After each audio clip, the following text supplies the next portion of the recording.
os possíveis vieses da liderança para que tenham êxito no próximo ano que vai entrar, né? Estamos encerrando aqui um ciclo bastante conturbado de quase 2 anos de pandemia, que causou impactos em nível mundial.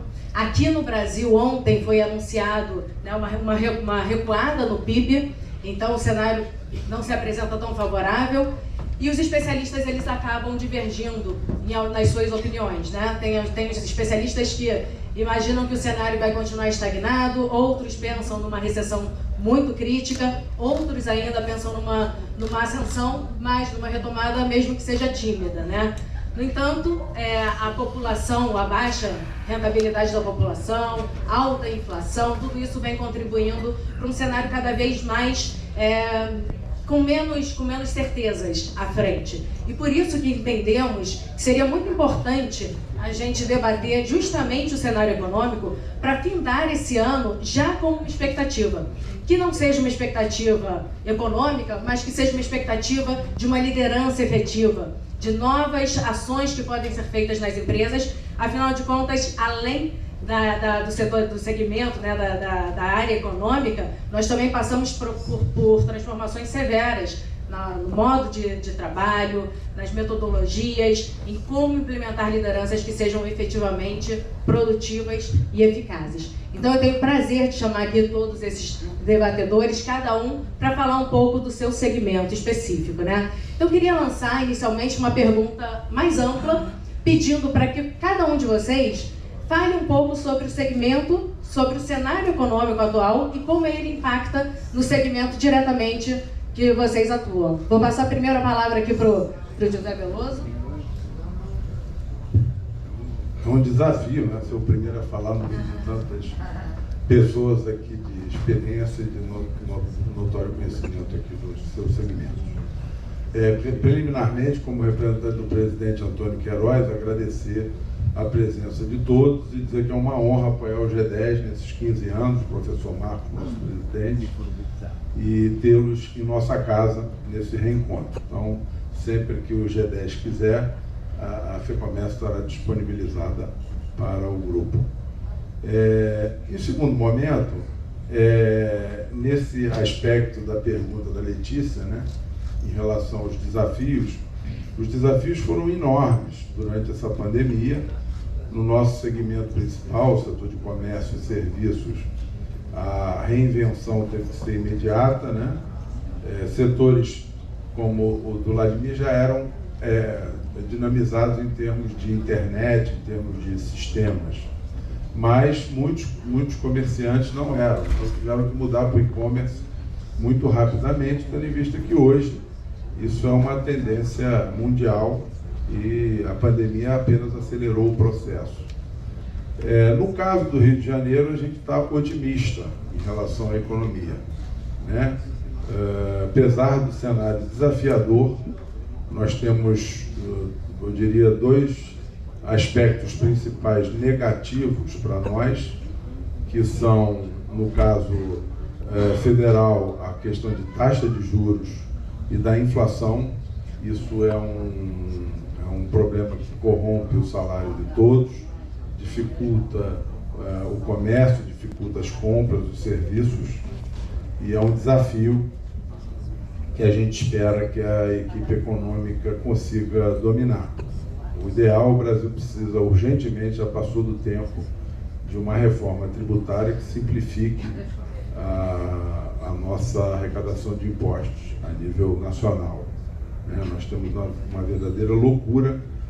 Os empresários aqui que estão acostumados com a Coca-Cola, aqui como vende no Brasil inteiro, você tem centenas de sistemas tributários diferentes. Então, esse é um grande desafio que a gente tem e não conseguiu cumprir ainda como agenda econômica. E no caso do Rio de Janeiro, a gente tem um dado que também nos preocupa muito, que é a informalidade. O Rio de Janeiro tem uma informalidade 3 a 4 vezes maior do que a média do Brasil. Então, isso é um dado específico. O nosso IFEC, Instituto FEComércio de Economia, tem uma pesquisa relativa a isso, que atualiza frequentemente.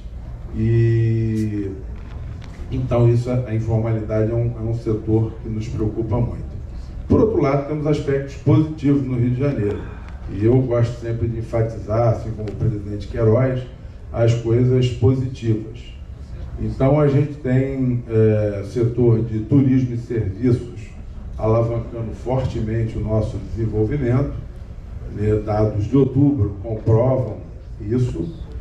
Dados do CAGED comprovam que o Rio de Janeiro foi o primeiro estado da nação que recuperou 100% dos empregos perdidos durante a pandemia. Então, isso também é um outro dado favorável para nós aqui, o que nos deixa otimista em relação a esses próximos momentos. Então, a gente acredita que unidos vamos superar a crise. O Brasil está acostumado a desafios, o carioca é um povo que está acostumado a desafios, e a gente acredita que vai crescer e seguir nessa trajetória de crescimento. Obrigada. Olhamos aqui o panorama do Rio de Janeiro, né? Agora, uma das principais modificações que houve no nosso cenário de trabalho foi justamente promovido pela tecnologia, né, Maria Luísa e Vladimir? Eles dois representam um setor fortíssimo que teve um crescimento altíssimo e que foi fundamental para que as empresas que continuaram se mantendo em funcionamento não parassem, transformassem seus processos, conseguissem subir os seus documentos para a nuvem. Então, esse setor ele praticamente impulsionou a nossa economia, foi um motor propulsor para que a economia não parasse ao longo desse período de pandemia, né? Eu queria ouvir agora do Vladimir, por favor, qual é o panorama econômico e como ele influi na questão específica do mercado de TI. Bom dia a todos. Para ficar mais claro aqui o que nós fazemos, para entender o contexto, a Alterdata é uma empresa de tecnologia, desenvolvimento de software para pequenas e médias empresas. Nós temos hoje 2.200 colaboradores aproximadamente, somos a 5ª maior empresa do país de tecnologia. Nossa sede está em Teresópolis, no Rio de Janeiro, mas nós temos 130 unidades de negócio pelo país. Isso significa que a gente consegue ter uma sensibilidade muito precisa do que vem acontecendo no mercado das médias e pequenas. As flutuações aparecem no caixa da empresa, né, na inadimplência, na velocidade de fechamento de negócios. A gente nota nitidamente as flutuações que ocorrem. No ano passado foi um ano muito difícil, porque era um ano de grandes incertezas. Nós perdemos muitos clientes, foi a maior perda de clientes da história da empresa foi ano passado, por falência. Mas mesmo assim a Alterdata cresceu. Ano passado nós crescemos 8%, esse ano nós estamos crescendo 19%, ou seja, realmente está acontecendo algo que é uma retomada. Essa retomada está muito curiosa em relação ao que acabou de dizer, porque a gente está crescendo em faturamento, mas não em lucratividade. A lucratividade está mais achatada. Os negócios estão mais difíceis, mais duros de serem fechados. A maneira que o cliente negocia está diferente. Então, a gente está com uma capacidade de investimento um pouco menor. A gente acredita que para o ano que vem vai haver uma retomada, porque nós estamos vendo o nosso EBITDA sendo recuperado mês a mês. A mês a lucratividade está melhorando lentamente. O que aconteceu no ano passado, que houve uma queda bruta, muito rápida, uma retomada lenta do faturamento e agora atingiu um patamar bacana, mas a lucratividade está muito devagarinho, ela retomando uma posição.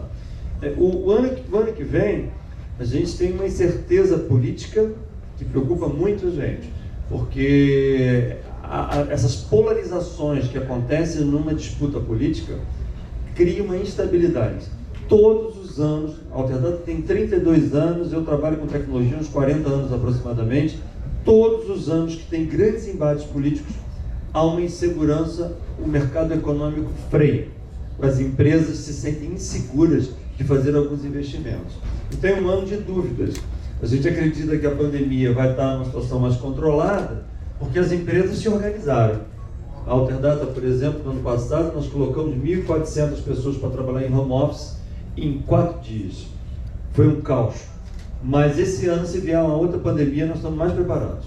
Nós não vamos ter as dificuldades que nós tivemos no ano passado, porque nós já sabemos como fazer.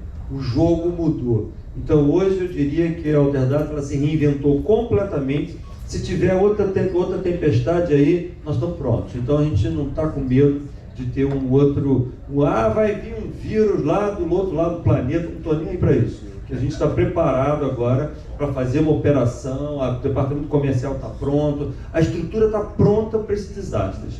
O que a gente não controla me preocupa mais, que é a flutuação da economia, política e esse tipo de coisa.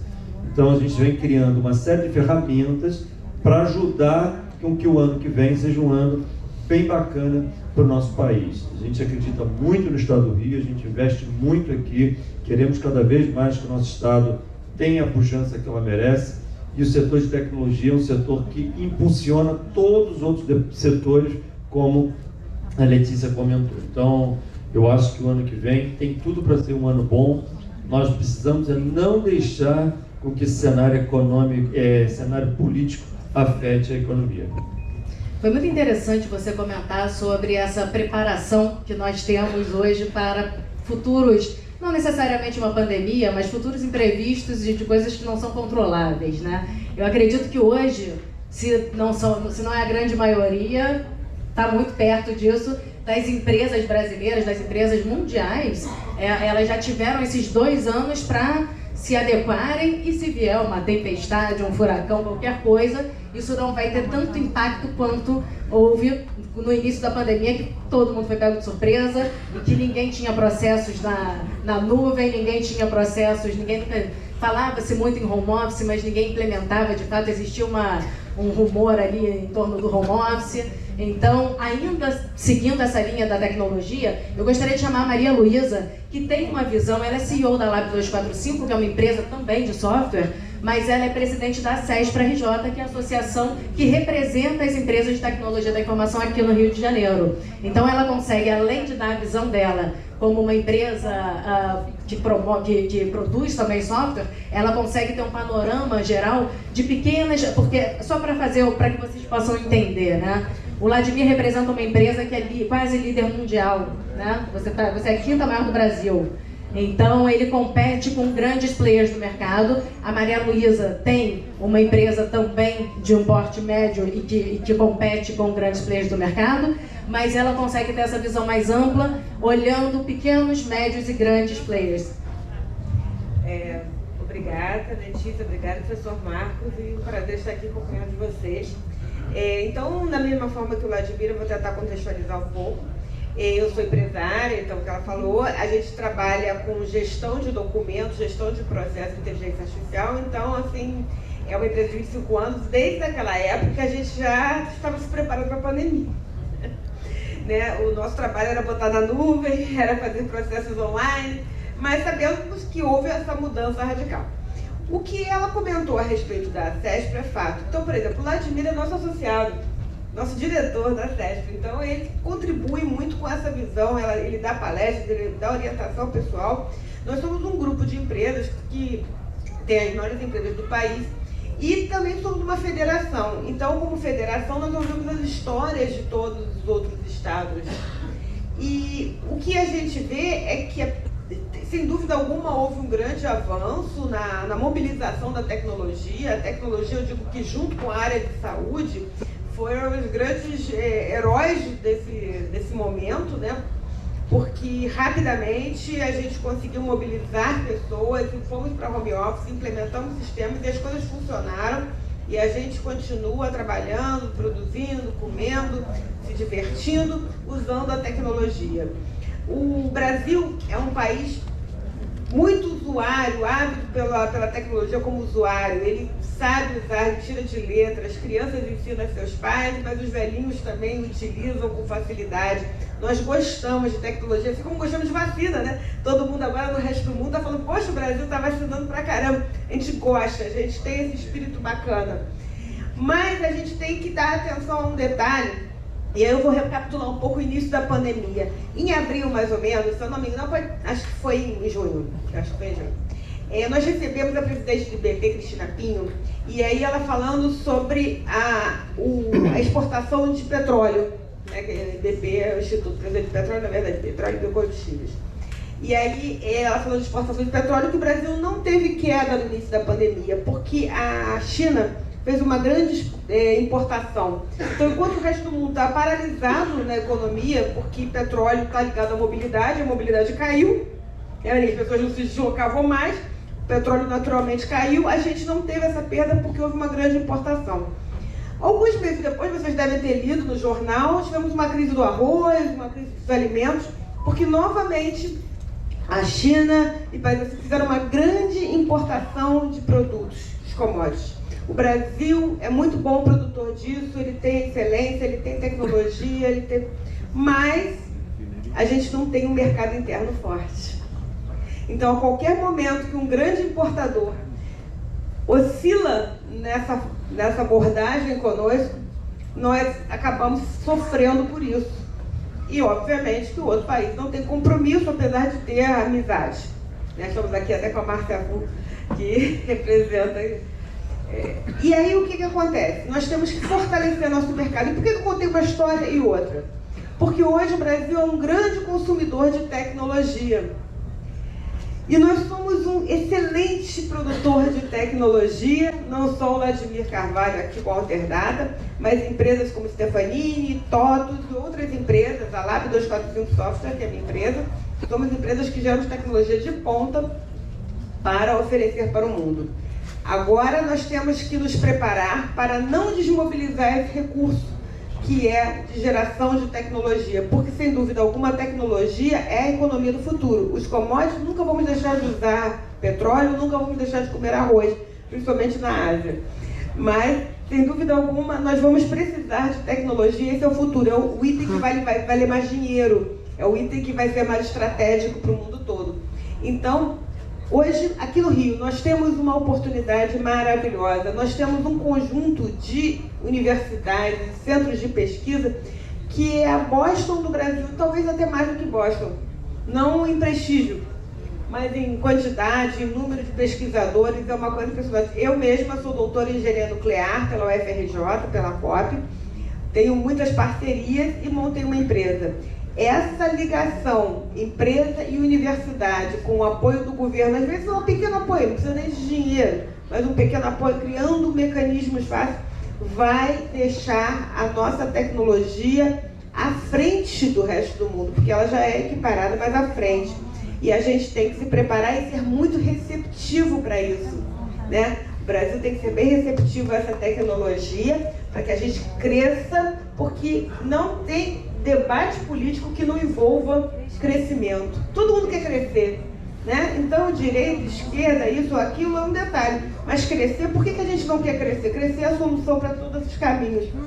Então, a gente está investindo nisso e, por isso, em março desse ano, a CESP lançou um manifesto Rio Mais Inovador, onde coloca o Rio de Janeiro como centro desse desenvolvimento por causa dessa configuração que nós temos de 20 mil empresas de tecnologia e um número impressionante de centros de pesquisa, de centros de computação que vão fazer a diferença no mundo, que hoje já descobrem vacinas, que hoje já fazem um monte de coisa que a gente vai ter que colocar no mercado, virar produto, para que o Brasil, que é um grande consumidor de tecnologia, gere riquezas, gere empregos de alta qualidade. Então é isso aí que eu tenho que falar para vocês. Muito bom. Muito bom, Maria Luísa. E tem dois pontos aí que eu gostaria de ressaltar da fala da Maria Luísa. Foi muito importante ela trazer essa historinha toda que ela contou antes, porque nas análises menos otimistas que nós temos da economia hoje, envolve inclusive a China e os Estados Unidos, que são os principais parceiros econômicos do Brasil. E a China tem uma espécie de bolha imobiliária que está causando ali uma certa incerteza. E os Estados Unidos têm uma alta inflação hoje também. Então, esses dois parceiros econômicos, se eles não resolverem internamente as suas questões, possivelmente isso vai respingar na aliança que existe comercial com o Brasil. Esse é um primeiro ponto. E aí a gente pensa, o agronegócio é um negócio maravilhoso, é claro. O Brasil é conhecido como um país de agro, o Brasil é conhecido como um país de commodity. Entretanto, a commodity ela oscila de acordo com o humor internacional, com o humor de mercado, coisa que quando nós temos profissionais preparados, tecnologia, produtos já industrializados, essa relação muda um pouco de figura. Então o Brasil realmente ele tem que deixar de ser refém do commodity. A gente não vai poder nunca deixar de ser commodity também, dada a nossa riqueza, o que é muito bom, isso é uma potência do Brasil. Entretanto, a gente não pode ser um país conhecido como o país da commodity, a gente precisa ter uma balança mais equilibrada, talvez, né? E projetos como esse que a Maria Luísa falou, projetos como o Galileu também, que o Vladimir acabou não comentando, mas é um projeto também de formação muito bacana, esses projetos ajudam a formar mão de obra técnica de altíssima qualidade, que inclusive pode ser exportada, dependendo das relações comerciais em tecnologia, né? Devo falar agora sobre esse projeto? Não. Vai ter A gente pode passar num segundo momento? Eu queria melhor. só dar andamento nessa questão do cenário. E aí a gente vai passar para uma outra ponta. O interessante aqui é que a gente teve o cuidado de trazer à tona cenários completamente, quer dizer, segmentos completamente distintos para analisar um mesmo cenário, né? Então, vão haver comportamentos completamente diferentes, possivelmente. E aí a gente passa por uma ponta que é a ponta do varejo. O Renato Barbosa é presidente da Coca-Cola Andina, que é a distribuidora da Coca-Cola, de produtos Coca-Cola, né? Que a gente não pode pensar em Coca-Cola somente como Coca-Cola, é uma esteira vastíssima. Eles fazem a distribuição, a engarrafamento, produção, distribuição nas praças do Rio de Janeiro, Espírito Santo, Minas e interior de São Paulo. Isso, né? E então ele tem um contato direto com o varejo e que obviamente reflete naquilo que a gente comentou lá no início da minha apresentação, que é o poder de compra da nossa população. Quando o poder de compra cai, a inflação aumenta, isso normalmente repercute para uma balança não muito equilibrada, né? Então eu queria ouvir de alguém que está ali na ponta, junto ao consumidor, como isso tem funcionado hoje em dia, Renato. Bom, tá bom. Em primeiro lugar, fazer um esclarecimento, que a moça que está tirando foto ali, ela perguntou se eu bebia Coca-Cola. E eu falei para ela que eu bebo já há muitos anos e todos os dias. Então, não se preocupe, porque não tem problema. Segundo, que eu acho que na próxima encarnação eu vou querer vir nesse setor de tecnologia. Porque o mundo, de fato, está caminhando para isso. E a indústria normal, essa que a gente tem, muitos empresários aqui, a indústria carregada de ativos, tem sofrido muito, até por percepção de mercado, de valor de negócio. Hoje você pega uma empresa, não vou nem falar da minha, por exemplo, a Ambev, que é o nosso concorrente, é um gigante. O mercado avalia hoje a Ambev com um múltiplo infinitamente menor do que uma empresa pequena de tecnologia.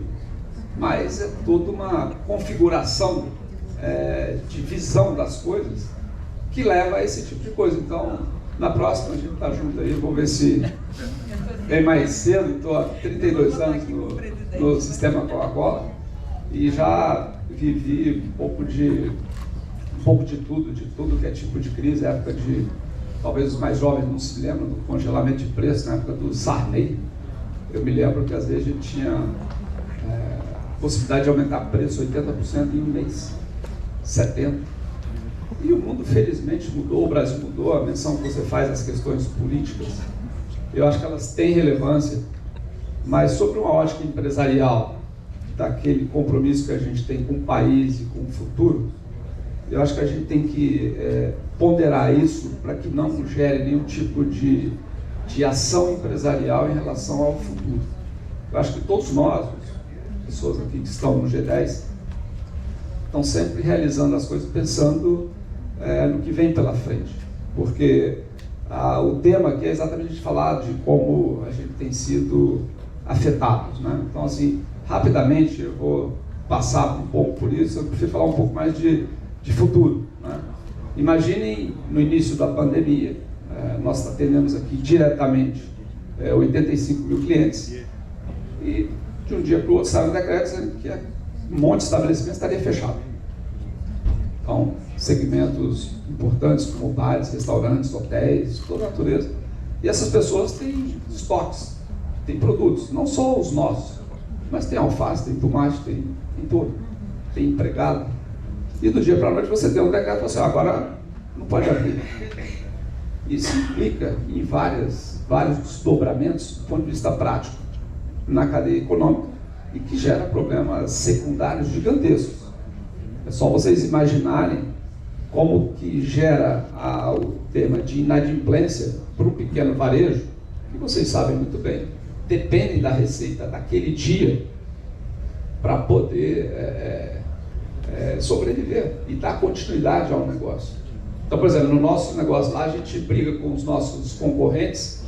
Em alguns casos, a gente tenta chegar mais cedo para pegar o dinheiro do dia anterior. Porque se a gente chegar mais tarde e a Ambev ou outro passar antes, é aquele dinheiro que ele tem para comprar. Não tem outro dinheiro. Essas pessoas têm pouco acesso a crédito.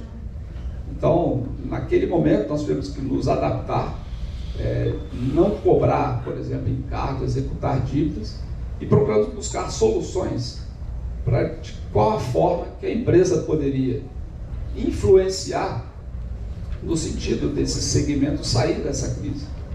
Então, nós congelamos as dívidas, passamos a oferecer créditos adicionais. Todo produto que não seria comercializado, a gente recolheu sobre nosso risco e perda para tentar manter a atividade desse comércio. Porque a base do nosso negócio é exatamente o pequeno varejo. Por exemplo, um detalhe simples, assim, para nós é muito importante vender as embalagens pequenas, as latas, as garrafas. A gente ganha mais dinheiro nisso do que nessas garrafas grandes de 2 litros.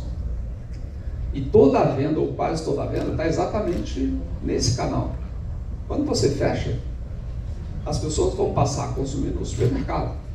Aí ele compra as garrafas maiores, a gente ganha menos dinheiro.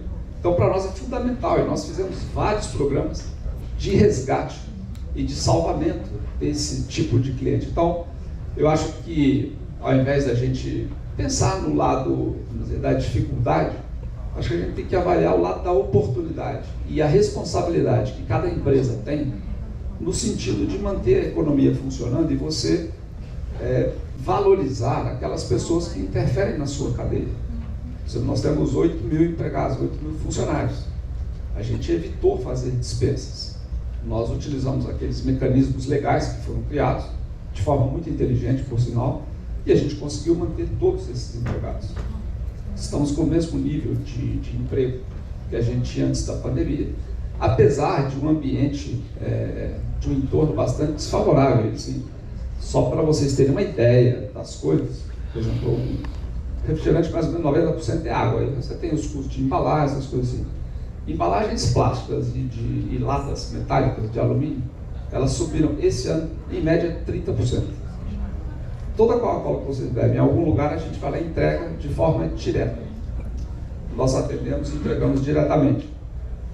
Se eu não estou enganado, o óleo diesel subiu 63% e a gasolina 70%, aproximadamente. Aqui no Rio tem um outro problema. Todo verão falta água para a indústria. Acho que vocês são industriais, empresários, vocês sabem. Nós temos 2 problemas por 2 verões consecutivos. O tema da SEDAI, com a contaminação da água. Nós não tínhamos água na quantidade necessária para produzir produtos e tínhamos como responsabilidade empresarial vender água mineral para as pessoas. Então nós temos uma fábrica em Duque de Caxias que passou a operar 24 horas por dia, uma fábrica em Ribeirão Preto que a gente trabalhou 24 horas por dia para produzir água, e compramos com prejuízo, com margem negativa, a água do fabricante de São Paulo para abastecer a população do Rio, que era uma forma da gente retribuir, no momento de necessidade, aquilo que a cidade necessitava. Então, a gente tem aí uma série de dificuldades, mas para nós, o nosso investimento é um investimento de longo prazo. A gente vai seguir investindo, independentemente do ambiente, obviamente que tomando as medidas de proteção que são necessárias, mas nós temos crença no Estado, nós temos crença no Brasil e temos aí um portfólio bastante bom e já temos as previsões. Nosso investimento do ano que vem é maior do que esse ano. Temos grandes projetos aqui para o Estado e eu vou acabar, como todo mundo que veio aqui fez um merchandising, eu vou fazer um também. Não vou fazer de Coca-Cola, você já conhece, mas esse ano a gente investiu, a gente comprou essa marca de cerveja Teresópolis, que é lá da sua cidade, e essa marca nós vamos monetizar esse negócio e vocês vão escutar e vocês vão ter conhecimento que essa marca vai ser uma grande marca de cerveja nacional. É a primeira vez que o sistema Coca-Cola adquire uma marca de cerveja no mundo E isso passou aqui pela nossa empresa. E nós temos um projeto muito ambicioso de produzir essa cerveja aqui no estado do Rio e vender para todo o Brasil. Então, por favor, vocês...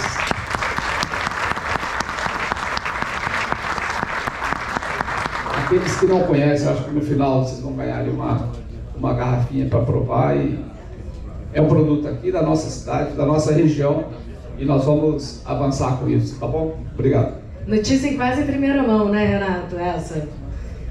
O Renato deu um spoiler no meio da fala dele, do nosso segundo momento do debate, mas que eu acho que vale ressaltar aqui. Ninguém é líder por acaso, né? A agilidade que eles tiveram em se preocupar em pesquisar quais eram os problemas enfrentados pelos principais consumidores, compradores, as empresas de pequeno porte que estavam sofrendo muito, e ter essa agilidade em entender que às vezes uma solução simples, simplesmente eu preciso passar antes do meu concorrente para eu poder garantir a minha venda. Então isso está à disposição de qualquer um. É a mentalidade no sentido de criar a oportunidade em detrimento da dificuldade, né, que faz com que empresas consigam ser líderes, estejam avançando. Tem fábrica nova também sendo implementada, né? Então tem muita coisa vindo aí num ano que seria um ano praticamente perdido para a gente.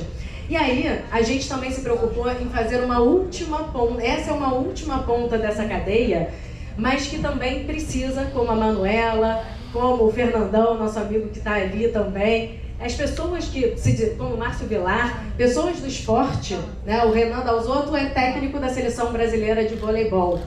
E o esporte vive de patrocínio. Então, quando empresas... fiquei muito feliz de ouvir que vocês estão investindo, estão com confiança, enfim, porque quando empresas de grande porte, que são normalmente as maiores patrocinadoras, mantenedoras de times esportivos, elas sentem uma certa instabilidade, uma das primeiras coisas que se faz é cortar verbas destinadas a marketing, a patrocínios, enfim. Então a gente trouxe aqui o Renan para dar um panorama de como o esporte tem sobrevivido a esse momento, e ele vem falar não somente da seleção brasileira, porque a CBV ela faz de forma integrada, né? O vôlei de praia, o vôlei feminino, enfim. Então, é mais amplo até do que somente uma seleção. E é um olhar que talvez ninguém acabe se atentando muito, porque não faz parte do nosso meio no dia a dia de empresários, enfim, mas que é tão importante quanto, e principalmente para manter marcas vivas, manter marcas no coração dos consumidores. Renan, queria o seu olhar, por favor. Ok, boa tarde a todos. Agradecer o convite do G10, né, de estar aqui com vocês. É minha primeira participação, está sendo uma experiência muito bacana. Já com a apresentação da Manu, você é fantástica, muito, muito legal mesmo. Enfim, também fui questionado sobre o hotel Nota 10, fantástico, né? E falar também sobre a apresentação do Grupo Mulheres do Brasil, que a Luísa Helena mandou um vídeo para todos nós aqui. É uma querida amiga que eu tenho e que me ajudou muito no meu tratamento do Covid-19. É uma pessoa de um coração enorme e levando uma bandeira fantástica, né, da luta contra a violência das mulheres, né, e agora, nesse momento tão crítico que nós passamos também, a vacina para todos. Eu digo isso porque minha esposa é líder do grupo de Florianópolis e fez um trabalho assim, muito legal, foi até pouco divulgado, porque foi muito bem explicado aqui como foi feito todo esse processo, né? E por incrível que pareça, o primeiro momento que esse grupo se preocupou foi fazer um levantamento em todas as cidades do Brasil, das principais necessidades, né, das cidades, e teve um prefeito que não respondeu o questionário. Isso foi uma coisa impressionante. E aí todo mundo logo, vamos divulgar quem é o prefeito. E a Luísa falou, não vamos falar dele, porque não vamos dar publicidade a esse cara. Pelo contrário, deixa ele no mundo dele. E o Brasil todo foi atendido, né, justamente em cima de uma situação, de um momento extremamente crítico, né, onde muitas vezes tinha a vacina e não tinha onde armazenar, não tinha contenedores, não tinha como chegar, transporte e tudo mais. E o Grupo Mulheres do Brasil foi extremamente eficiente quanto a isso, agiu muito rápido. Era um projeto onde até setembro ter todo o Brasil vacinado e chegou bem próximo a isso, foi realmente muito bacana. Então, parabéns a todas as mulheres. Né? Como o Marcos falou aqui, né, cada vez mais, né, eu digo isso porque eu tenho uma mulher incrível em casa também, as mulheres são fantásticas, né? De uma caridade incrível, de uma visão futurista impressionante. Então, todo o reconhecimento a esse grupo fantástico, né, que é totalmente apartidário, apolítico. Né? Muita gente fala que a Lisa vai sair para presidente, ela não quer saber de política, ela quer fazer a roda girar, ela quer fazer o bem. Ela faz muito mais fora da política, né, no final das contas. Muito bacana isso tudo. Mas enfim, vamos falar aqui do porquê estamos aqui. Como você falou, Letícia, o esporte foi impactado sim, né, na veia, no momento que se iniciou essa pandemia.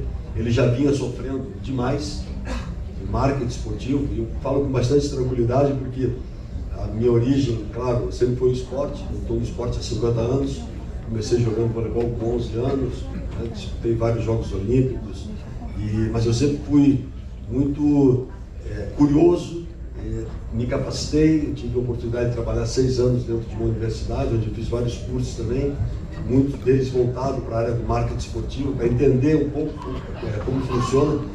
E o marketing esportivo ele vinha sofrendo uma transformação muito grande, né? Isso devido também a essa nova geração, ao mundo da tecnologia que não para de nos encantar, né? E sempre trazendo soluções. Então o nosso mundo, o mundo do esporte, se deparou com um grande adversário também, que era o quê? Um grande desafio de tirar garotadas de dentro de casa e trazer para dentro dos ginásios, para dentro das arenas, para dentro dos campos, para dentro das piscinas, porque o mundo da tecnologia ele é encantador, né? E essa mesma tecnologia que retia esse garoto em casa, enfim, ela veio trazer a grande solução também para o esporte, né? Então, isso é encantador, né? No primeiro momento, o esporte foi extremamente impactado porque, como foi falado aqui, essas mesmas empresas que investiam no esporte, elas sofreram tremendamente com a crise, com o momento de pandemia, fechando suas portas, reduzindo o pessoal, investimentos e tudo mais. E como você falou, o esporte, a gente sabe disso e até entende, é a primeira ponta que é revisto e revisitado no seu orçamento, né? Então, quando o diretor financeiro chega para o presidente e fala assim, além do esporte, o que mais nós vamos cortar, né? E é assim, infelizmente é assim, né? Mas a gente entende isso, e por isso o marketing esportivo ele é tão fascinante, né? E eu gostaria de ter a oportunidade de explicar um pouco isso. Então, quando aconteceu a pandemia, eu estava dirigindo uma equipe, além da seleção brasileira, eu estava dirigindo uma equipe em Taubaté. O Campeonato Brasileiro, que é a Superliga, foi paralisada imediatamente, né, no meio já da reta final da competição, e ali também foram congelados todos os salários dos atletas e tudo mais. E o mais importante é deixar claro que essa pandemia impactou diretamente no alto rendimento, na formação e nos trabalhos de inclusão social também, né? Então, assim, afetou toda a comunidade, toda a cadeia que alimenta o nosso esporte, né? Então, foi realmente bastante traumático. A gente lamenta, inclusive, porque tiveram alguns clubes que aproveitaram o momento também para readequar uma série de dívidas que estavam tendo e paralisou tudo, né? Então, foi um momento bem difícil realmente. E nós percebemos que, né, quando parou tudo, a minha primeira preocupação foi justamente porque era um ano olímpico, 2020, nós fizemos uma preparação até 2019 fantástica. Em 2019 nós disputamos 6 competições, vencemos 5 competições internacionais, a última dela a Copa do Mundo do Japão, em 2019, de forma invicta. Então chegamos para 2020 muito bem, e o mundo de repente para em 2020, né? Cancelamento dos jogos, depois o adiamento dos jogos para 2021, e ali nós começamos a perceber também uma série de, que nós vamos falar no próximo bloco, que é a conduta dos atletas também, né? Então a gente começou a perceber que tinham atletas que ficavam inquietos, que queriam treinar de qualquer maneira. Eu posso citar nomes aqui como o Bruninho, o Lucão, o Lucarelli, me ligaram, como é que está a situação em Florianópolis? Eu falei, aqui ainda está aberto. Eles pegaram o avião e foram para lá para poder treinar, né, do próprio bolso. Outros atletas, a gente ligava para eles e eles, e aí, vocês estão fazendo o quê? Não, estou em casa, não pode sair, a academia está fechada, a ginásio não pode entrar, estou em casa assistindo aqui televisão, né, tomando meu refrigerante, estou aqui. Né? Então, assim, e não tem nada de errado, cada um conduz de uma maneira, cada um reage de uma maneira. E ali a gente teve que ser proativo, né? Trazer ele para o mundo e dizer, cara, nós não podemos parar, de maneira nenhuma. E aí entra a tecnologia. A tecnologia acabou nos salvando, né? Nos aproximando cada vez mais. Nós soubemos conviver com todo esse dilema. A gente tem um ditado no esporte que diz que nem sempre o mais forte, o mais rápido, que é aquele que vence, mas aquele que tem a capacidade de se adaptar ao novo. Então, eu acho que o esporte se adaptou rapidamente a essa situação. Nós conseguimos conduzir muito bem, mas o esporte ele teve danos, eu diria até irreparáveis, né? E é uma coisa que nos faz pensar. Eu acho que é na dificuldade que a gente cresce, na dificuldade que a gente sente da necessidade de se capacitar, buscar soluções, né? Buscar o novo, inovar e muitas vezes até ousar. Então, eu acho que a grande mudança do marketing nesse período foi que nós conseguimos entender que patrocínio virou meio que um palavrão no mercado hoje, do marketing esportivo. Né? Essa situação de você chegar lá e dizer assim, olha, eu tenho uma grande atleta, eu tenho uma Manu, eu represento ela aqui, você me dá dinheiro que eu vou te dar visibilidade. Isso aí hoje já não é mais tão suficiente assim. Né? Infelizmente, nós temos hoje, no lugar do patrocinador, a figura do investidor. Né? Então, o profissional que está por trás, né, de uma atleta, de uma excelência incrível como a Manu, tem que tentar entender assim, o que é esse produto, o que vai gerar para esse investidor, né? Além dele colocar dinheiro aqui, além de ter a marca dele estampada, que isso já é legal, né? Porque ganha ali junto, agregado, ganha um valor agregado muito grande, que são os atributos do esporte, enfim, que são inegáveis, né?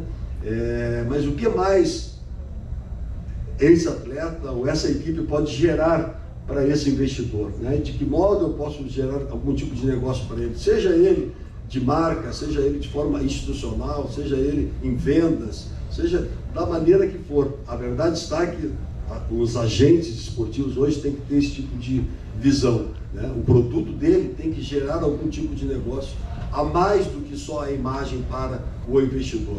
Senão ele vai virar sempre a figura do patrocinador, né? Então, e nós sabemos que hoje, mais do que nunca, né? Aí eu vou voltar para o mundo da tecnologia, concordo com você, mas cedo ou mais tarde todos nós temos que, né, estar com o pé dentro da tecnologia. Hoje, você fazer investimento em tecnologia, em marketing digital, nas plataformas digitais, é muito mais barato e talvez muito mais eficiente e rápido, dinâmico e certeiro do que qualquer tipo de patrocínio de forma tradicional, né? Naquele outdoor, naquela mídia tradicional e tudo mais. Então, o esporte, eu acredito sim, é uma ferramenta sensacional para você trabalhar com a sua marca. Agora, ela tem que ser repensada de forma diferente, não como patrocinador, mas pensando na visão do investidor. Sim, marketing, efetivamente, né? O Renan não fala. Pode bater palma, Manu, porque merece. Esse é o belo produto. E agora vocês vão bater mais palma ainda, porque o Renan não anuncia isso, mas mesmo com todas esses percalços que aconteceram, né, de pandemia, a seleção que ele conduz ficou em 4º lugar nas Olimpíadas e acabou de receber a medalha, agora foi anteontem, né? Anteontem no Pan-Americano. Então agora sim, uma salva de palmas. Como eu falei, até 2019 a gente vinha fazendo um trabalho muito bacana, porque a missão de assumir a seleção brasileira não estava no meu radar isso, né? Foi um convite feito, eu estava como diretor técnico das seleções brasileiras, masculina e feminina, trabalhando dia a dia com o Bernardo e com o Zé Roberto, os dois maiores técnicos, acho, da história do voleibol mundial, quem sabe do esporte mundial.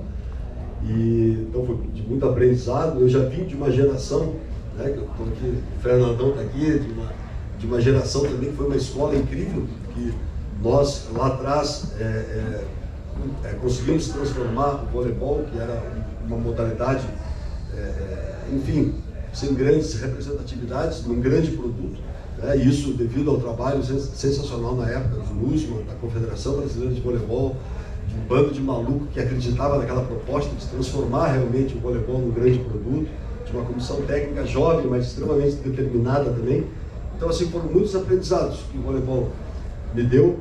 E quando me convidaram para assumir o lugar do Bernardo, era uma missão ingrata, porque né, o Bernardo venceu tudo que podia vencer, um dos maiores líderes que nós temos hoje dentro do esporte. E o meu maior desafio ali, pessoal, era que no voleibol, e isso é muito bacana, mano, quando você falou que foi medalha de prata, né, na Copa do Mundo, você tem que olhar sempre com muito orgulho para essa medalha. Nós também fomos medalha de prata em Los Angeles, e na hora é um gosto amargo, né? Porque você não ganha o ouro, você perde o ouro, né? Você não ganha a prata, né? Você perde o ouro, né? É a visão do atleta. Mas ela é uma medalha extremamente importante, mudou as nossas vidas, né? E quando nós assumimos a seleção brasileira, né, para dar seguimento, né? Não é para substituir o Bernardo, porque o Bernardo ele é insubstituível, mas para tentar dar seguimento ao trabalho que vinha sendo feito. O Brasil era 13 anos primeiro do ranking mundial, sem sair nenhuma semana, nunca ter saído como primeiro do ranking mundial. E aí vocês podem perguntar, mas o Brasil venceu todas as competições? Não venceu todas as competições, mas ele estava sempre no pódio, sempre entre os melhores, sempre dos 4 melhores do mundo, em todas as competições. Renato, e vou hoje... pedir uma breve pausa, pelo seguinte, você vai entrar, você já está contando uma história tão inspiradora que já entra na nossa segunda fase do painel. Não, só vou finalizar. Então... Hoje a gente, desculpa, e hoje a gente tem muito orgulho em dizer que nós somos 18 anos primeiro do ranking mundial sem nunca sair. Mesmo nessa Olimpíada ficando em quarto, a gente foi campeão da Copa do Mundo, campeão da Copa dos Campeões, tricampeão sul-americano, enfim, vice-campeão mundial, não fomos campeão mundial, fomos vice-campeão mundial, enfim. Então, assim, a história é construída de resultados, né, de performance, mas nós temos que ter as nossas metas, e é isso. Então, o teu vice-campeonato lá realmente foi brilhante. Campeão é campeão, né? Eu acho que já deu para perceber na fala de cada um deles diversos insights poderosos que podem ser levados para cada uma das realidades de vocês. Todos eles aqui são visionários, todos são líderes de mercado, todos têm uma visão muito mais ampla do que o seu negócio propriamente dito. Então, para a gente encerrar, e aí esse é o valor que esse painel foi construído, é para que vocês saiam daqui inspirados para 2020, para que vocês enxerguem que a pandemia afetou a todo mundo, todos os problemas que vocês enfrentam, não importa o tamanho das empresas de vocês, o porte das empresas de vocês, todos, do grande ao pequeno, enfrentam os mesmos desafios, talvez em escalas maiores. Mas é justamente no líder, na liderança, como eles são os líderes, né? Mas abaixo deles há outros líderes. No passado, do que era 2019, do que é hoje, né? Nós tínhamos um consenso no meio corporativo de que se você tivesse um colaborador que ele não entregava os seus valores, mas ele não entregava por si só, mas ele entregava sendo cobrado, quando você tinha um supervisor do lado dele, vamos, fecha, o cliente está ligando, olha o prazo, a data, e ele acabava entregando, isso era tido como normal. Hoje, isso não é mais aceitável. Eu tenho falado em muitas palestras que as pessoas hoje têm que ser mais eles têm que ser autossuficiente, autodisciplinado, ter automotivado. Não cabe mais a liderança ficar controlando os detalhes. As pessoas têm que entregar suas obrigações. Os líderes têm que ter um novo posicionamento de não aceitar certas coisas que afetam a velocidade da companhia. A velocidade é mais importante que a precisão, atualmente. A velocidade é mais importante que a precisão. Nós temos que ter equipes que entreguem. E as equipes que entreguem dependem da liderança, ter um tipo de comportamento diferente. Ela não precisa controlar detalhes. Mas depende dos colaboradores ter um outro comportamento também. Então não é mais aceitável terem pessoas que realmente precisam de alguém empurrando. A gente vem dando treinamento forte para o nosso time. A gente tem uns 120 líderes lá na companhia, uns 2.200, que estão sendo treinados e capacitados para terem uma nova visão em relação à maneira de conduzir e comandar o seu time. Eu acho muito importante isso que o Renan falou sobre adaptabilidade. Se alguém me perguntasse uma competência de todas as outras que é importante para o líder hoje, uma das várias, eu diria adaptabilidade. A capacidade de se adaptar a novas realidades. Eu não sei o que a minha empresa vai ser, eu não sei o que a Alterdata vai ser daqui a 3 anos. Eu não sei. Mas eu tenho certeza absoluta que ela vai ser diferente de hoje.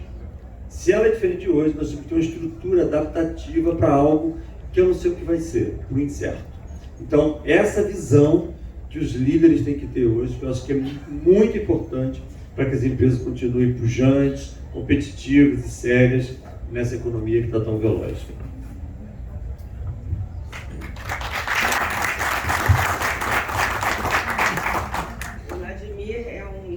Especial, eu falei antes, ele dá cursos, ele está sempre pronto a se comunicar com os pares, imagino com os seus funcionários, ele está sempre muito preocupado em promover esse crescimento.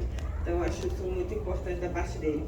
Eu vejo que foi um grande desafio a pandemia e o grande aprendizado que foi exemplificado aqui pelo Vladimir e pelo Renan é que cada um se comportou de uma forma, né? Cada um da equipe se comportou de uma forma.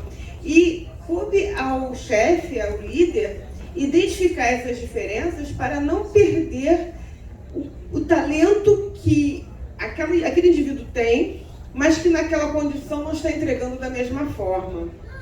E aí é um grande desafio.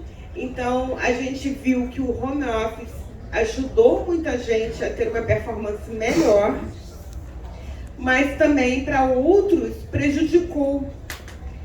Prejudicou porque o ambiente de casa não foi planejado para ser um ambiente de trabalho. Não é porque ele é pobre ou porque tem uma dificuldade de infraestrutura, mas porque não foi planejado para isso. Quando ele pensou na casa dele, ele pensou no local de lazer. Então não tinha uma estrutura de trabalho, não estava previsto um trabalho de convivência com todos os outros participantes da família, então isso era um desafio.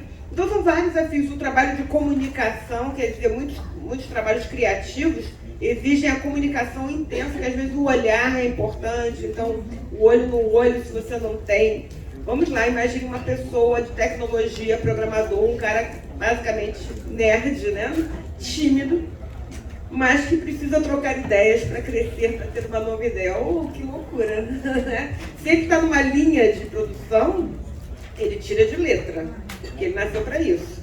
Mas se ele tem que criar, criar novas soluções, ter saídas geniais, aí a convivência é mais complicada. E o líder tinha que entender qual o momento de cada parte daquela pessoa naquele momento fazendo aquele projeto. E aí, inicialmente, aquilo gerou o que eu chamei de comunicação estrela, né? Quer dizer, todos se reportavam ao líder e o líder ficou sobrecarregado, porque como as coisas não estavam funcionando como era o usual, o líder virou o centro das atenções e ele tinha que ter essa agilidade. A tecnologia ajudou muito a aliviar esse posicionamento, quer dizer, tudo aquilo que pudesse ser automatizado, o líder teve que fazer. E aí eu estava comentando com a Letícia, olha, o líder pode ser um gênio, mas ele tem que entender muito de tecnologia. Quer dizer, a gente, lógico que já é de tecnologia, não tem problema. Mas o cara que sempre foi muito inspirador, mas que não sabe resolver o problema do dia a dia, ele vai só aumentar os desafios para ele, porque ele não vai ter o ajudante no ombro dele trabalhando, né, resolvendo os probleminhas. E o que temos agora? Nós temos agora, e aí eu posso falar de liderança, eu vou falar um pouquinho dessa situação. Anteontem, a Federação ACESP lançou um manifesto, ACESP, em comemoração aos 45 anos da sua fundação aqui no Rio de Janeiro. Quer dizer, a comemoração foi em Brasília, a fundação foi no Rio de Janeiro. E nesse manifesto ele fala a preocupação da formação de mão de obra. Então, pensar em liderança é pensar nos indivíduos que vão trabalhar com você, nas aptidões, na natureza deles, ele está seguindo. E às vezes pessoas que não sabem que tem um talento porque não foram desafiadas. Quer dizer, a geração do Renan mostrou pra gente, eu sou dessa geração, o que era, né? Nós falamos, viu? Tá, um pouquinho diferente. Eu fui lá na Atlântica Boa Vista, eu estudava na aplicação lá da Barota Pagini. E aí, eu era assim, vôlei. Agora, ginástica aeróbica. São coisas que a gente vai descobrindo e de repente descobre que um jovem nasceu para fazer ginástica aeróbica. e nunca ia pensar nisso antes. Então, a tecnologia é a mesma coisa. Hoje nós temos uma população enorme que tem aptidão, que nasceu para ter um pensamento lógico, que é sistêmico, que nasceu para fazer sistemas. Essa população não está ainda, não despertou para ser uma pessoa de tecnologia, um desenvolvedor. Por isso, a CESP faz há 10 anos, a Alterdata também faz o projeto Galileu, e o Brasil todo está empenhado em formar mais profissionais de desenvolvimento. Gente fera, não é gente que usa aplicativo, é gente que produz a tecnologia.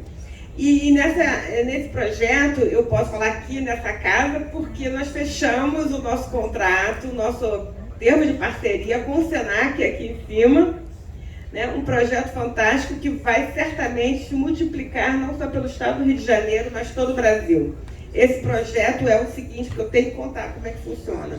Um curso gratuito de desenvolvimento, nesse momento é .NET, no próximo curso é Java, para jovens em situação de vulnerabilidade social. Não é só isso, um curso gratuito. O curso gratuito, ele é de programação, portanto tem que ser presencial, porque muito provavelmente esse jovem não tem um bom computador em casa.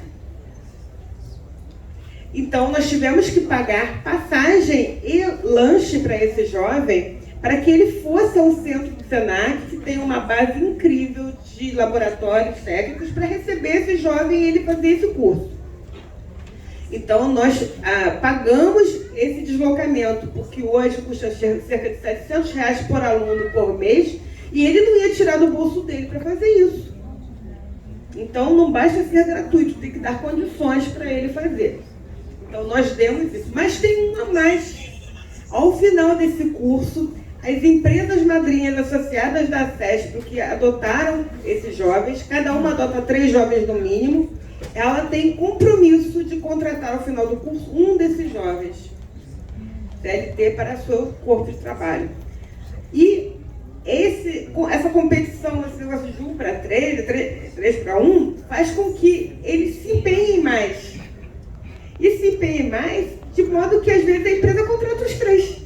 Porque eles falam tão bem, porque o compromisso de contratar um não é o compromisso de não contratar 2. Então eles podem contratar tantos quanto quiserem. Aonde eles conseguem ter acesso? Porque tem isso, eles conseguem visitar, né, uma página e ter acesso a ele, e até mesmo fazer parte. Nós temos a página, é forsoft.org.br, forsoft.org.br. Tem uma outra página que é diferente dessa, que tem um nome parecido, então, como alguém falou, né, cuidado como diz o pessoal da tecnologia, dá uma bugada lá que vocês vão achar. Dá uma bugada, mas entende, é o projeto da ACESPRO, e esse é o único projeto que tem o compromisso da empregabilidade, porque não basta aprender. A empregabilidade é que motiva, e esse projeto muda a vida das pessoas. É um projeto que tem muda a família delas. A família é impactada diretamente também, porque é um tipo de emprego, é uma natureza de emprego que é diferente daqueles que os outros familiares em geral têm. Então isso vai mudar uma paradigma na família, né? Maravilhoso, Maria Luísa. Como? Quer fazer uma pergunta? Não, eu quero aproveitar, porque assim, a gente não está conseguindo se segurar. A Manu, ela tem um projeto, né, numa comunidade lá perto de onde a gente mora, que tem 40 jovens lá, e ela faz uma palestra de incentivo, né, mostrando que, mesmo com dificuldade, saindo de um projeto social, ela está conseguindo representar o Brasil, e aí dá uma motivada nesses jovens. E 2 adolescentes, o sonho deles era um computador para fazer curso nessa área. E moram 8 filhos com uma mãe catadora de reciclável, num cômodo com banheiro externo, numa condição absurda. E aí o sonho, o projeto dela chama Cultivando Sonhos, né? A gente só leva isso, que a pessoa pode sonhar e que ela tem que trabalhar muito para realizar, porque hoje é o que a gente tem para oferecer. E aí a gente conseguiu, ontem, né, chegou a doação de um computador novo que a gente vai levar lá domingo, nesse cômodo. E assim, e quando você falou isso, eu vi o Fabrício e o Christian, que são os 2 meninos que eles, tia, a gente não tem nem celular, mas a gente viu na escola que tem curso disso. Então vou pegar a informação e queria te parabenizar, porque é lá onde essas crianças não têm nem vaso sanitário, elas também sonham muito. Maravilhoso, maravilhoso depoimento. Já fez um casamento aqui. Renato. Falando em casamento, eu e o Vladimir, já fazer um projeto junto. Eu estou desafiando aqui o Vladimir e ele é um coração incrível. Ele tem esse projeto em Teresópolis, porque ele é um líder em Teresópolis que ele mudou a cidade de Teresópolis. Né? Isso, ele tem tanta coisa para falar que ele não tem chance de falar isso agora. Mas ele mudou a cidade de Teresópolis porque ele é um dos maiores empregadores, eu acho que não é o maior, não sei, é o maior empregador da cidade de Teresópolis, gente. Então, isso também certamente mudou o perfil de emprego daquela cidade. Né? Então, a gente está querendo muito aliar o projeto ForSoft com o projeto Galileu, que ele já tem, que já é semelhante, que tem aí seus patrocinadores, que a gente vai conseguir aí fazer esse namoro e casamento dar certo. Opa, coisa boa. Renato, qual é a sua visão da competência do líder agora para esse futuro bem próximo? Na verdade, eu tava pensando em coisas que foram faladas aqui. Quando falaram da adaptabilidade aqui, matou a primeira. Depois a mãe da Manu falou do sonho. E aí eu fiquei um pouco apertado do que falar, porque eu ia mais ou menos discorrer por aí. Mas a questão que eu vejo, uma atribuição importante do líder, é a questão da persistência. Todos nós, e quem é atleta também, passa por muitos perrengues para você alcançar as coisas. Aqui no Brasil, de fato, as coisas são muito, muito difíceis para a gente alcançar. Então, o fato de você insistir, você ter um pensamento firme, um pensamento positivo e ter ambições grandes, você sonhar o mais distante que você possa. Agora, não adianta simplesmente você ficar imaginando, você tem que fazer por onde, para que aquilo se materialize. Eu acho que esse é um segredo que as pessoas têm e é o papel do líder, que é a inspiração para você fazer com que pessoas que estão próximas a você tenham uma influência positiva para você alcançar os seus objetivos. Eu acho que isso é uma questão fundamental. Um aprendizado para nós foi básico na questão agora da pandemia. Nós temos, por exemplo, tem empresas que podem fazer home office para 100% da equipe. Por exemplo, nós fizemos com todos aqueles administrativos. Agora, eu tenho um monte de gente que trabalha produzindo todos os dias. Nesse momento nós estamos aqui, tem um monte de gente na rua entregando os nossos produtos. Se as pessoas não deixarem de trabalhar um dia sequer, nós não deixamos de produzir uma garrafa de Coca-Cola nenhum dia. Os bares fecharam, os hotéis, os restaurantes, infelizmente, mas os supermercados se mantiveram abertos. A gente continuou atendendo, continuou respeitando todos os protocolos que existem, mas a gente seguiu trabalhando. Então, qual o maior aprendizado disso tudo para nós? As pessoas têm que estar no centro das nossas decisões. As pessoas representam o de mais nobre que tem numa empresa. Eu costumo dizer o seguinte, por exemplo, eu administro uma fábrica de Coca-Cola há 32 anos. Tem fábrica de Coca-Cola no mundo inteiro. Por que os resultados são diferentes ao longo de todo o mundo? Porque as pessoas são diferentes. A liderança é diferente. Porque por mais que você queira fazer macaquice, você vai fazer a mesma Coca-Cola aqui na Austrália, no Japão, nos Estados Unidos. É igual. Você faz melhor ou pior o resultado, o ambiente, pelas pessoas. Então ficou claro para nós que o papel do líder, esse que não encontra o funcionário ao alcance dos olhos, que ele tem um papel muito mais relevante do que aquele quase de um capataz, de ficar vigiando as pessoas. A distância do trabalho, trabalhar remoto em condições às vezes não adequadas, produziram efeitos emocionais e psicológicos diferentes nas pessoas. Pessoas sofreram de depressão, de algumas outras coisas, e o líder precisa compreender isso, o líder precisa entender essa dinâmica.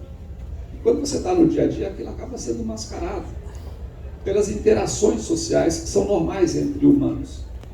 Então, acho que esse momento que a gente passou, para aquelas pessoas que souberam aproveitar, ele foi muito rico para definir claramente que um líder não é aquele que cobra uma tarefa. O líder é aquele que proporciona uma boa condição de vida para as pessoas que estão relacionadas a ele.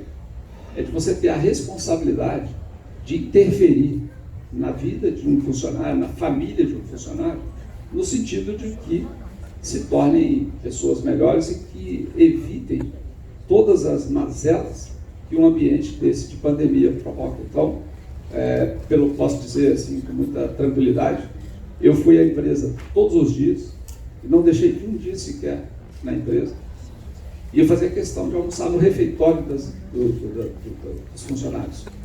Porque como os administrativos estavam de home office, eles precisavam entender de que a direção da empresa estava comprometida com eles. Então, mesmo com todos os problemas, cumprindo os protocolos, durante esses 2 anos, eu estava todos os dias nas fábricas e estava todos os dias no refeitório, comendo lá o mesmo bandejão que todos. Eu acho que também uma característica importante do líder é a questão de você liderar pelo exemplo. Eu acho que isso é fundamental para que as empresas possam prosperar e as pessoas se sintam bem. E cada vez mais essa liderança humanizada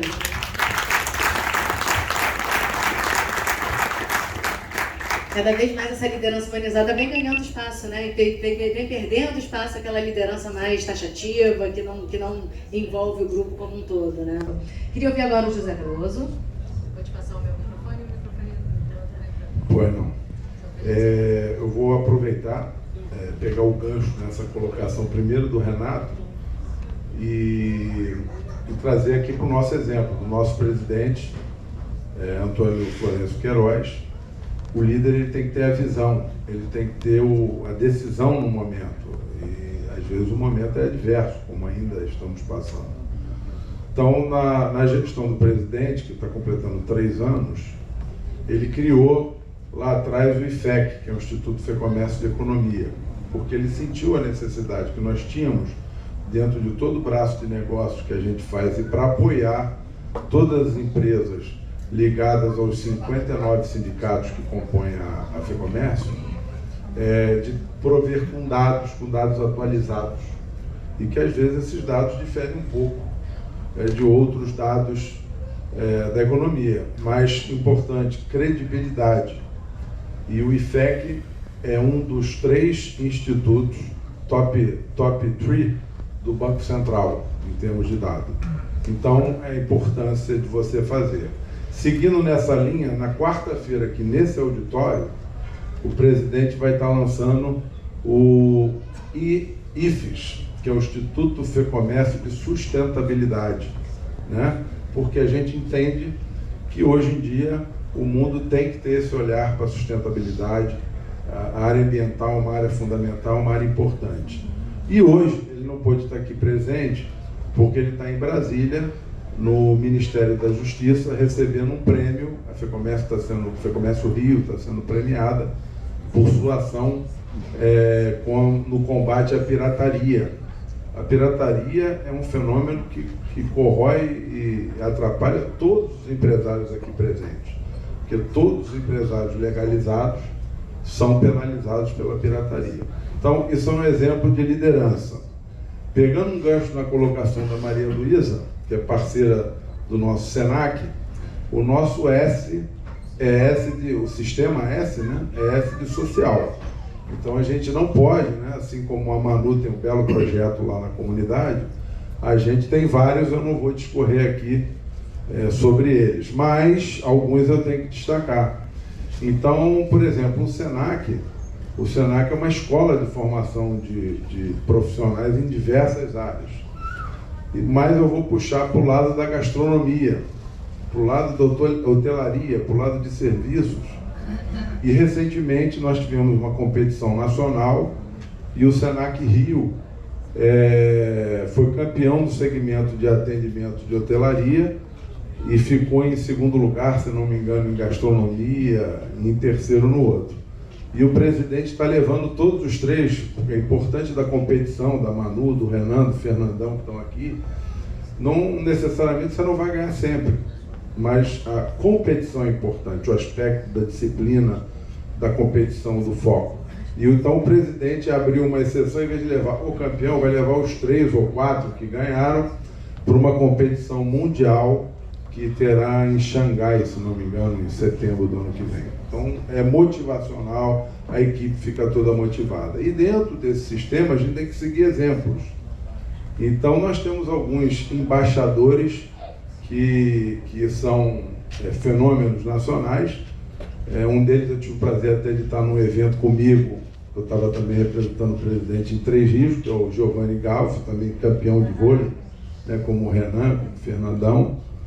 Temos o Bernardinho, que já foi citado aqui, né, que é treinador do nosso time de vôlei, também nosso embaixador do SESC.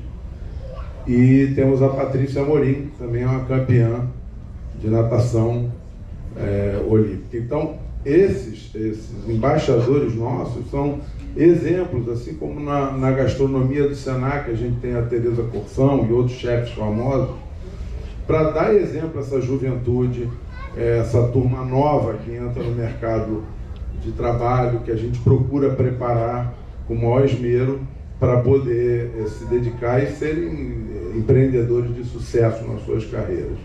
E vou deixar uma pulga aqui atrás da orelha, mudando um pouco do foco da liderança, um pouquinho na economia. Eu não posso deixar de falar, a nossa federação é a Federação de Comércio, Bens, Serviços e Turismo.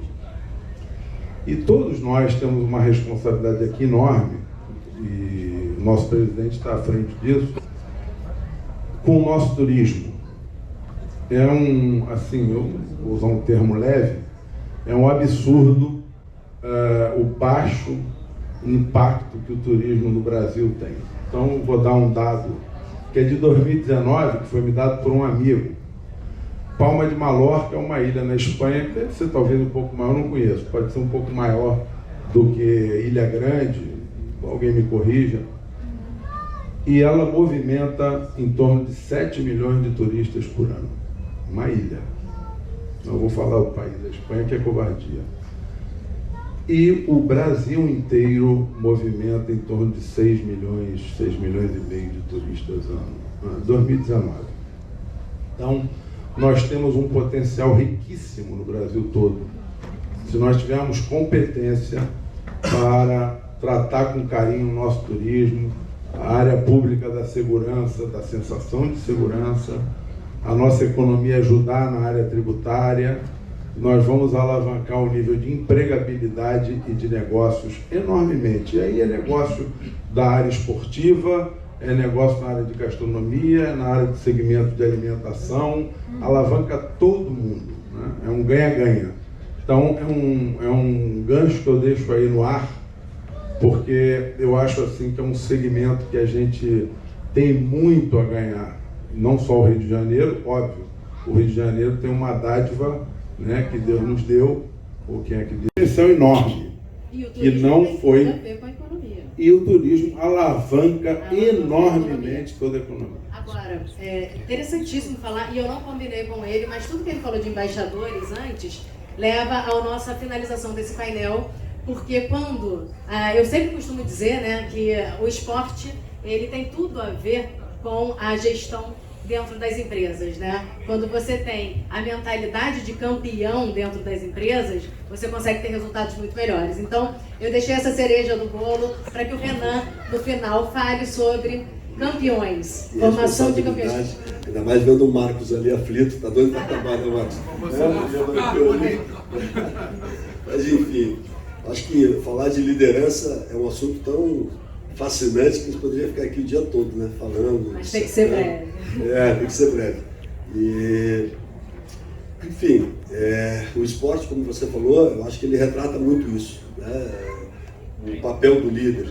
E, na verdade, todos nós, em algum momento, nós temos que ser líderes, né?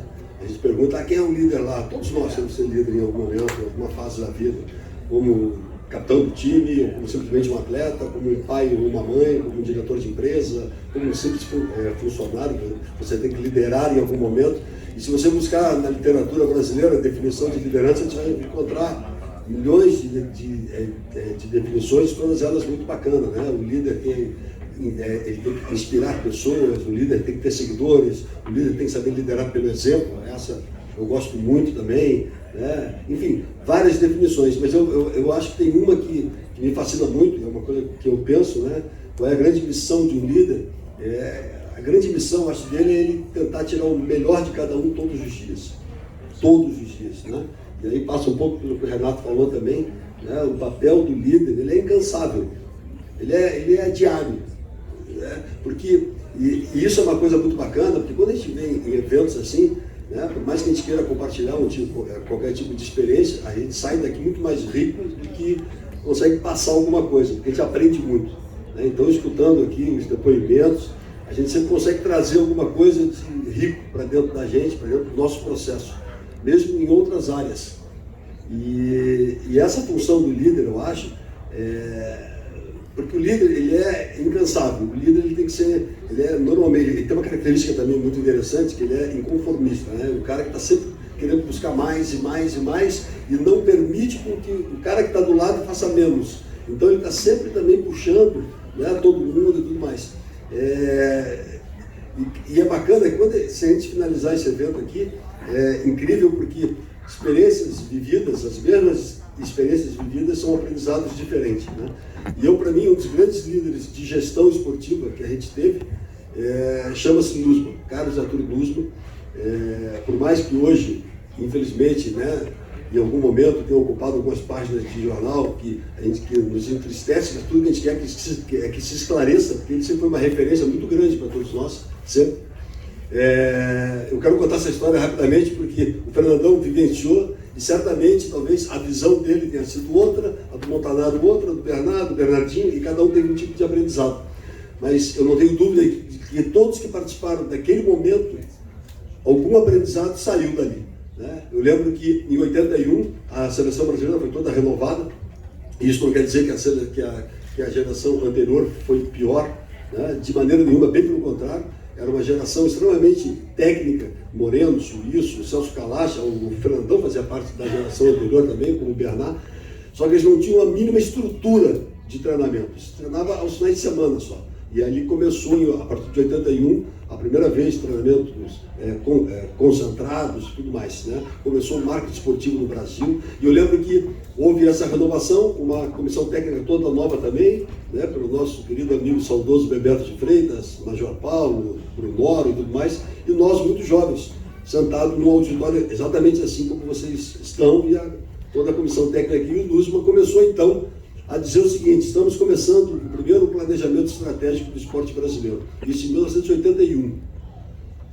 E falar lá em 81 de planejamento estratégico, ninguém não podia imaginar o que era isso, né? Aí todo mundo se olhou, e aí o Nussbaum falou o seguinte: olha, nós estamos começando hoje, né, em 1981, o primeiro planejamento estratégico para daqui a 4 anos, em 1984, estarmos disputando a primeira final olímpica em Los Angeles.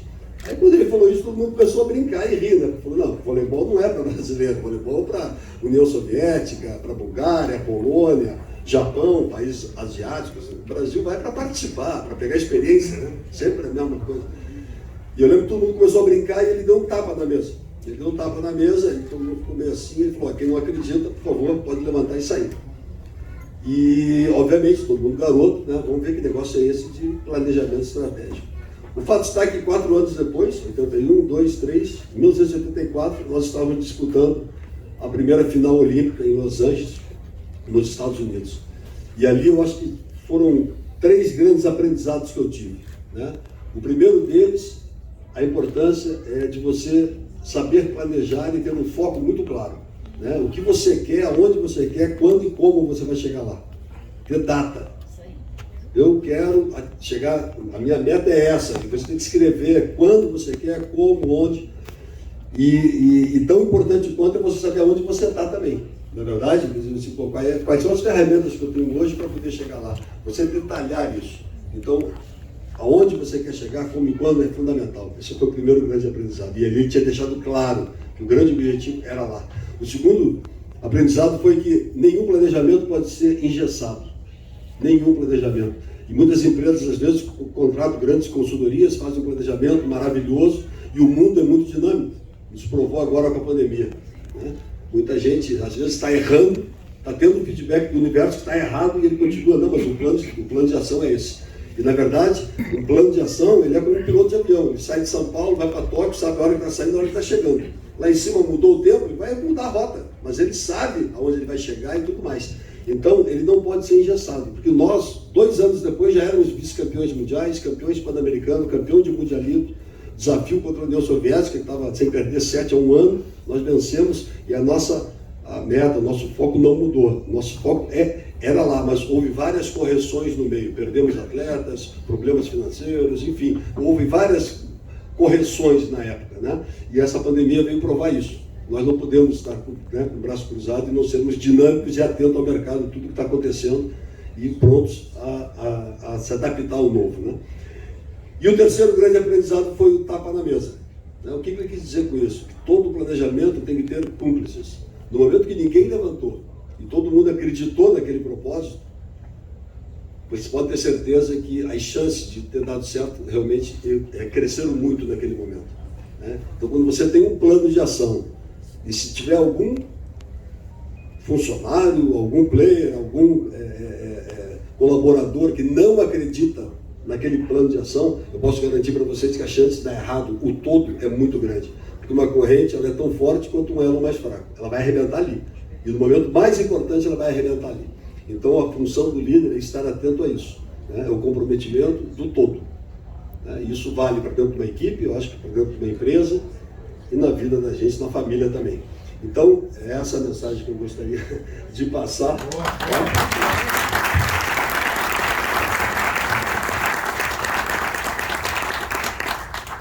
Conceitos atemporais, mas que cabem como uma luva nesse momento que a gente vive, né?